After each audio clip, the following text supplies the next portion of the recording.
Kutoka Dar es Salaam Tanzania mpaka jijini Mbeya ni safari moja tu ya kumletea gari aina ya Toyota IST mshindi wetu. Kwanza nilikuwa siamini, ila hadi chuma nimekiona najua ni 100% mali ni yangu. Nawashauri waendelee kutumia PMBet, maana ni uhakika, sio matapeli, odds kubwa, kila kitu yani. Nafasi ni nyepesi tu, huenda wewe ukawa mshindi unayefuata wa gari aina ya Toyota IST kwenye promotion ya Super Royal Sports ya PMBet.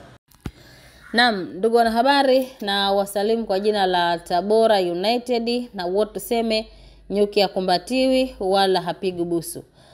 Nipende kutoa taarifa kwamba kikosi cha nyuki wa Tabora kimeondoka jana usiku kutoka Tabora kuja Dar es Salaam kwa ajili ya mchezo wa ligi kuu ya NBC soka Tanzania bara dhidi ya Azam FC ambao tunakwenda kucheza tarehe 18 kwa maana ya Jumatano ya kesho kutwa saa 10 kamili jioni.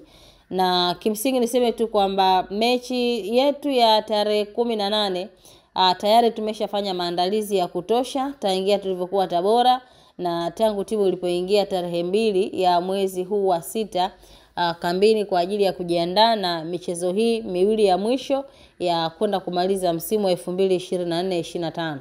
Lakini pia kingine ni toe ufafanuzi kuhusiana na taarifa ambazo zinasambaa kwenye mitandao ya kijamii zikieleza kwamba wachezaji wa Tabora United wamegoma kusafiri kuja Dar es Salaam kutokana na kile ambacho kinaelezwa kwamba hawajalipwa mishahara yao. Kauli ya klabu ni kwamba management tumekuwa tukifanya au tumekuwa tukitimiza wajibu wetu wa kulipa mishahara wachezaji, benchi la ufundi pamoja na stafu wote kila mwezi kama ambavyo mikataba ya wachezaji na stafu na benchi la ufundi inavyohitajika au namna ambavyo tumeingia nao makubaliano.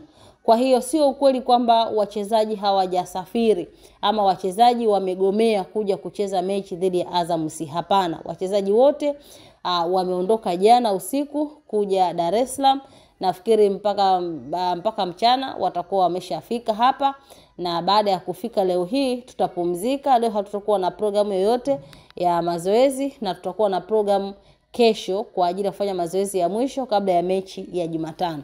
Kwa hiyo sisi kama management hatufurahishwi na taarifa ambazo watu wamekuwa wakizizungumza tofauti kwa ajili ya kuchafua brand ya Tabora. Tabora ni timu kubwa na ni timu ambayo imekuwa ikifanya vizuri katika msimu huu wa 2024-25, na hatuna sababu ya kuwalipa wachezaji mishahara kwa sababu fedha tunayo. Hatuna sababu ya kuwalipa benchi la ufundi ama stafu mishahara kwa sababu pesa ipo ndani ya klabu, pesa ipo, na hatujawahi kupitia changamoto ya kusema kwamba klabu haina fedha kwa hiyo haiwezi kulipa mishahara ama haiwezi kulipa posho za wachezaji. Kwa hiyo nizungumze tu kwamba taarifa hizo zipuuzwe, na tunapinga vikali sana watu ambao wamekuwa wakichafua brand ya Tabora United, na sisi sasa tutakwenda mbali zaidi kwa ajili ya kuwachukulia hatua watu ambao wamekuwa wakizungumza taarifa ambazo zinalenga kuchafua brand ya timu. Asanteni sana.